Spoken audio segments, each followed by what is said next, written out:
Hey guys, welcome back to A Page in the Chapter, or welcome if you are new here. My name is Paige and happy Red Taylor's Version release day!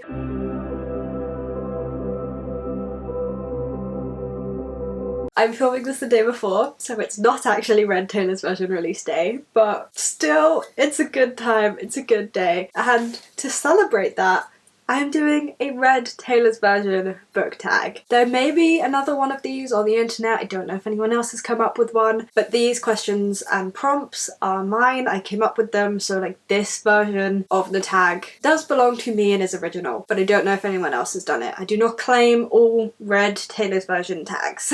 I am so excited for this re-release. This is genuinely the re-release that I'm most excited for, because I have a feeling that this is one of the albums that Taylor Swift was probably controlled on the most. And so I think like the From the Vault singles are just gonna be incredible and really like change the experience of the album. This is also like the Red album was the first album where I would say that I was like a Taylor Swift fangirl. Fearless was the first album that I listened to and got into Taylor with. But I was too young then to be like in the fandom or going to concerts or watching her interviews or being on the internet. But Red was kind of like where it all took off. I went to the Red tour. I like was a proper fangirl about it. And so this, like the Red era is honestly one of my favourites. I am a Red Evermore gal. That may just be the depression speaking, but those are like my top two albums. I was so excited about this. And so this is my tag. This is the first time I've come up with the tag. I wanted this tag to be accessible to every single genre, but I don't think I've really succeeded with that, because this album is a breakup album and is about love and like is kind of a coming of age romance album. Some of the prompts might not be for you if you're like a sci-fi or a thriller or a horror reader, you know. But in the same way that us fans changed the meaning of All Too Well for Taylor, feel free to take this tag and go and change the meaning to fit the books that you read. I have no issue with that. And let me know down in the comments and tag me on Instagram and Twitter if you do this tag. I would absolutely love to see it and get Red hyped. If you are also a Taylor Swift fan, you're excited about this re-release, or you just want bookish content every Wednesdays and Fridays, do feel free to hit that big red subscribe button down below. Stay tuned for future content because it's a good time, or at least I think it is. I have a good time. And without further ado, let's get on into the questions. I feel like I should preface this and mention that I haven't included the vault tracks in these prompts. The only vault tracks I have included are Better Man and Babe, and that is because we've heard those because they were sold to other artists.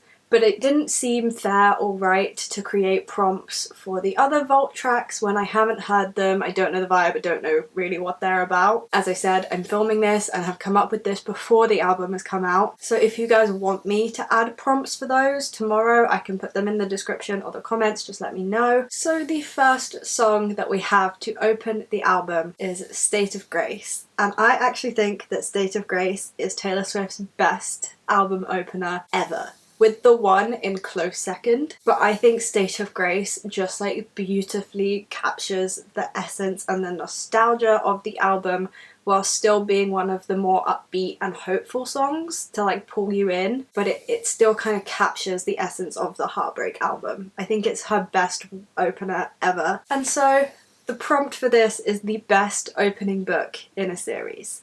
And I picked two because I couldn't choose one. The first one is Star-Crossed and the second one is A Darker Shade of Magic. I think both of these books like beautifully capture the magic systems of the book, beautifully capture what this story is going to be and where it's going to go, while still leaving stuff ambiguous enough that you want to continue. I think both of these book series are set up perfectly. Then we have Red, and the prompt for this is a book that makes you feel a whole spectrum of emotions, because that's kind of what Red is about. I'm unsure about my selection for this one, to be honest. I've chosen Clockwork Princess because that book makes me fangirl, makes me feel all the romance, but also makes me sob like an absolute baby. But it doesn't really have any anger in it. I could never be angry at that book series. So I'm a little unsure if this is the perfect pick, but it's the only one that really like fits the most. But I'd be really interested to see if you guys can find the perfect book for this prompt. We then have Treacherous, which is a slow book that you ended up loving. This prompt fits with Treacherous for two reasons. And that is because the first one being that it took me, like in physical time and physical years, a long time to warm up to this song. I don't know why. It's now honestly like in my holy trinity of songs on this album, but it took me so long to warm up to it. And then secondly, the song itself really builds. Like it's very like slow and melodic and beautiful, and you get to the bridge and it's just like build, you know? So I think this fits. And I chose Crescent City for this. Crescent City is a recurring theme, but this is one of my favourite books of the year, in my top 2. And it's quite a slow start. A lot of people really dislike this book because it's so long and can be really slow in parts. I really enjoyed it though. Like, I just came to love it so much. I definitely think that this is like a slow burn, but is so worth it. Obviously, only time will tell with what happens with the rest of the books, but I have really high hopes for this series. Then we have I Knew You Were Trouble, a book that you knew would be bad or you wouldn't like, and then you read it, and guess what? You didn't like it. So this, I think, is probably one of the harder prompts, because who reads a book they know they won't like? However, I, in fact, have done, because I read some of the Gone series. And I did this because when I was like 13, 14 years old, I had a crush on a guy and he was reading them, so I was like, okay, I guess I'll read them too. And I knew it wouldn't be for me, I knew it wasn't what I wanted to read, I knew I wouldn't like them, and I still read them, and then guess what? I didn't like them. I also feel like I could probably find some more modern examples of books that I didn't think would really be for me, but I read them anyway, and they weren't for me. But none are really coming to mind. All too well.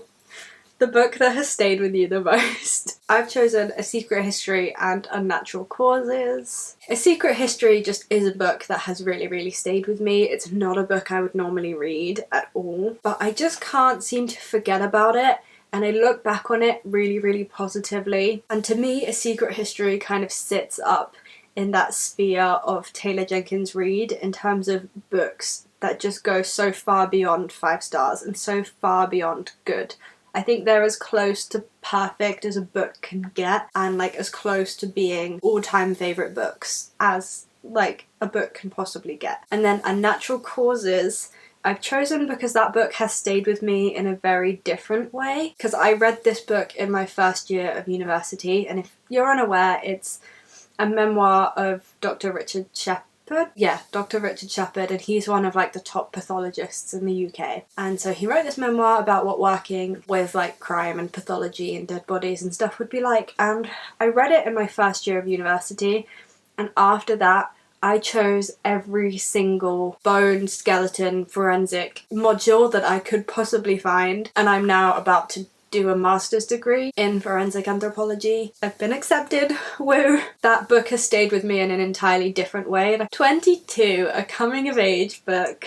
And I'm not particularly excited about aging, but the fact that Red is coming out like now in November, and I'm turning 22 in June, and I will have an updated, not stolen version of 22 to listen to on my 22nd birthday, and I will be in Paris on my 22nd birthday. It's like a full circle moment for me. So the prompt for this is a coming of age book, and coming of age can really mean whatever you want it to mean. Who actually knows what coming of age means? I think like 16 to like 25 is a good period for coming of age. There's a doggy at the door.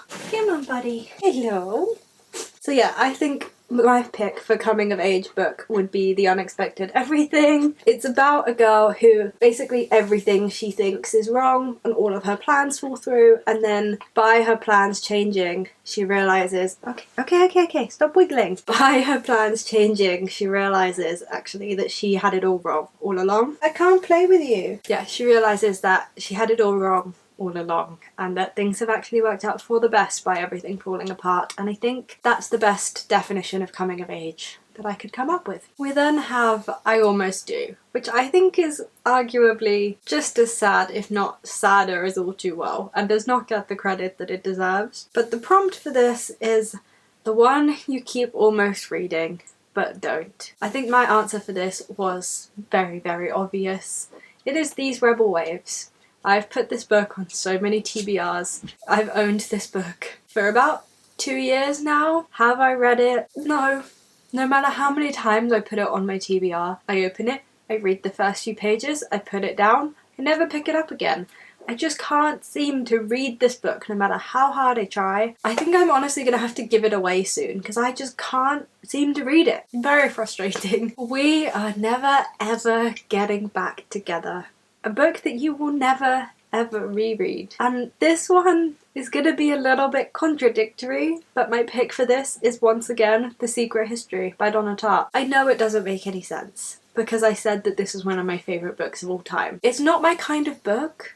It stressed me out so much to read it and honestly caused me a lot of anxiety, which goes to show what a fantastic book it is because I really just couldn't separate reality from fiction when I was reading it. But I don't really want to put myself through that again, especially not with my current levels of anxiety and like mental health problems. But like if you haven't ever read it before, I recommend reading it. I don't think anyone needs to read it more than once. Stay, Stay, Stay, a book that everyone dislikes or seems to dislike, but you love. I will not tolerate Stay, Stay, Stay slander on this channel because what makes the Red album so sad is that he did not stay, and she put all that hope in him and he didn't stay. Like, that's the point. So most of the books that I have for this, it's not like everybody hates them. There are multiple people in the booktube community who really like these books, who love these books the way I do. But they are also books that get a lot of hate and a lot of people dislike. What book are you going to find that everybody hates except for you? It's just not possible. So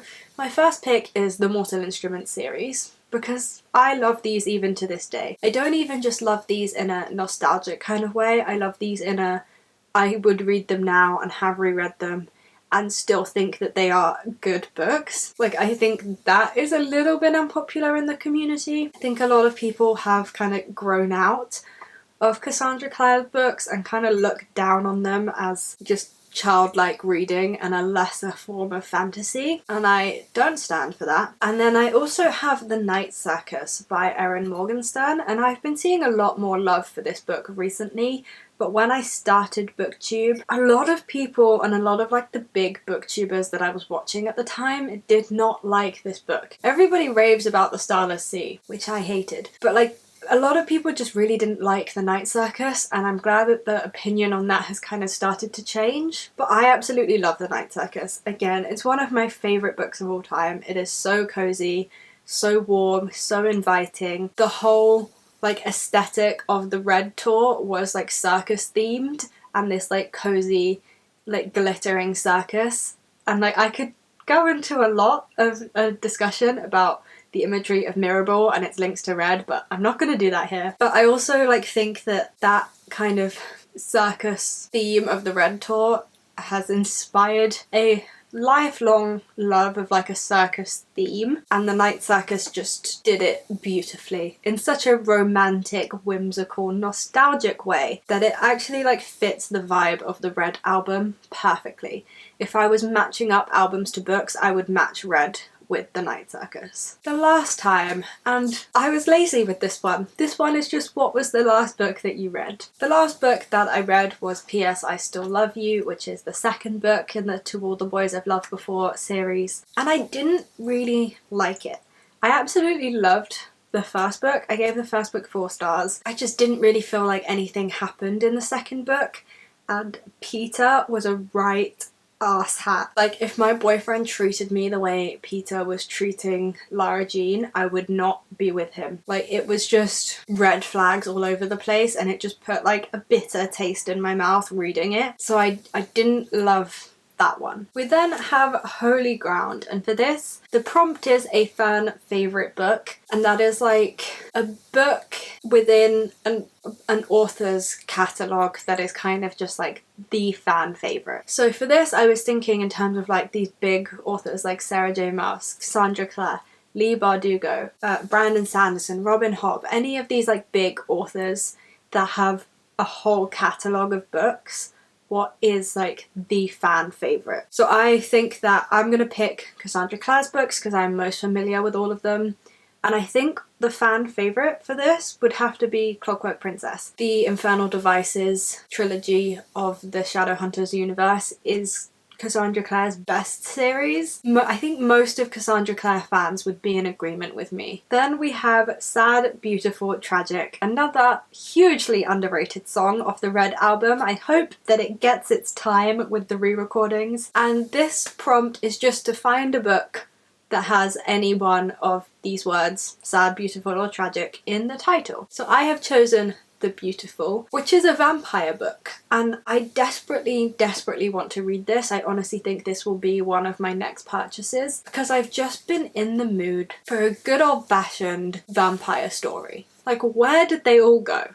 I wasn't ready for them to go. I'm not ready for them to be over with yet. Come back to me, please. Like, come back, be here. Then we have The Lucky One, which is honestly one of my favourite songs on this album. I've always loved it. I adored the Red Tour staging. I think The Lucky One is my favourite performance. Hearing the re-recorded version of it now after everything that Taylor's gone through with her fame is just gonna hit different as well. So the prompt for this is a book about fame, and there's two very obvious choices for this one. I'm gonna take the even more obvious one and leave the other one to you guys if you want to take it. So I have chosen The Seven Husbands of Evelyn Hugo by Taylor Jenkins Reid. I think this one fits the theme of the Red album the most. It is very much about the speculation about Evelyn Hugo's romances and her relationships. She is just viewed as this serial dating, like hollow, soulless person who's only like there to look pretty and date people, when she's actually an incredibly clever and talented woman. Does that remind you of anyone? Does that make you think of any famous celebrity whose re-recording album is coming out today? Then we have Everything Has Changed, and the prompt is a book that has changed how you view something. My pick for this is a very obvious one. If you watch my channel regularly, I have chosen Olive by Emma Gannon, because honestly this book really made me change how I view aging and made me feel a little better about aging. This book is about people in their 30s. I assume it's like aimed at people in their 30s, but it still kind of changed how I viewed my 20s, because this book is about our main character Olive, and she realises that she doesn't want to have children, and it's about her coming to terms with this and dealing with the judgment of her friends and society because she doesn't want to have children. It kind of turns this concept of your 20s are for your success and your career and your 30s are for your family. It turns this notion on its head. Kind of just made me realise what a sexist concept it is, that you have to be successful in your 20s and your only opportunity as a woman to be successful is in your 20s, because in your 30s you have a family and you can't possibly do anything with your life then. We then have Starlight, and the prompt for this is a book that makes you feel warm and cozy and magical. And I've chosen Stardust by Neil Gaiman. I'm not going to go into too much detail about this book because I have mentioned it in pretty much every single recent video. It's just summed up as cozy, magical, heartwarming, all of the above. It's just the perfect winter comfort book. We then have Begin Again, which is again one that I didn't love too much as a teenager, but is now like one of my favourites. And again, I think one of the best endings to an album that Taylor Swift has ever done. And so the prompt for this is a book that you would read on a Wednesday in a cafe. I feel like this is kind of a fun one because I know that when I'm like planning on going outside to read, like I pick specific books for that purpose. So I would either choose one of my cloth-bound classics. I don't know which one I would choose. Maybe Oliver Twist. maybe like a Dickens or maybe like an Austen, I don't know, just one of the classics, or I would choose Furyborn because this cover is beautiful. I think because it's not that famous of a fantasy, it's like well known enough that it could spark conversation, but it's also mysterious enough that it could spark conversation. So that is my Wednesday in a cafe pick. Then we have The Moment I Knew, a book that looks a lot happier than it actually is, because the production of The Moment I Knew is a little bit more upbeat than the contents of the song. And so my pick is Daisy Jones and the Six, because this has a very bright cover. Lots of blues and yellows, and I think the other edition has like pink on it. Very bright colours. And then the tone of the book itself and the contents of the book itself are really quite dark. That's a book that looks a lot happier than it is. We're getting into the final few songs now because Blondie knows how to create long albums. We then have Come Back, Be Here. Now this is a song about a long distance relationship, so I could have gone that way with the prompt, but there's just not a lot of books about long distance relationships. And if you have any suggestions, please leave them down below, because as someone in a long distance relationship, I would like to read that. But the prompt that I have chosen is a book series that you want to make a resurgence, or a book series you want to be finished / the author to come back to. My actual pick is going to be Crescent City. Again, I know that the next book is due to come out early next year, so it's not like it's been abandoned, but it just is a series that I want to see finished. I want to see the author devoting attention to. I want the books to, you know, like come here, be here with me. Then we have Girl at Home, which is another song that gets so much hate in the fandom. I really like the song, I won't lie. So this is a book that feels like you're betraying your favourite book author character. That's because the song is basically about betrayal. The book that I've chosen for this is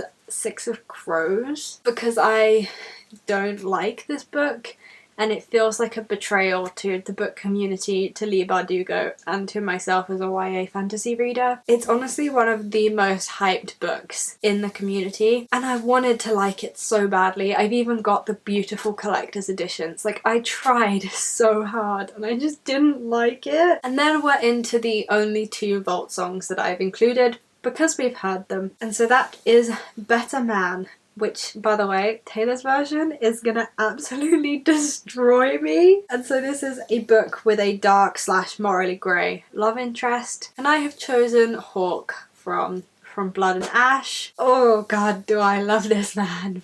Even when I've read the second book, oof, I love this man. But he is quite a dark, morally grey love interest. Should I love him? Probably not. And then we have Babe, a book where a character gets cheated on.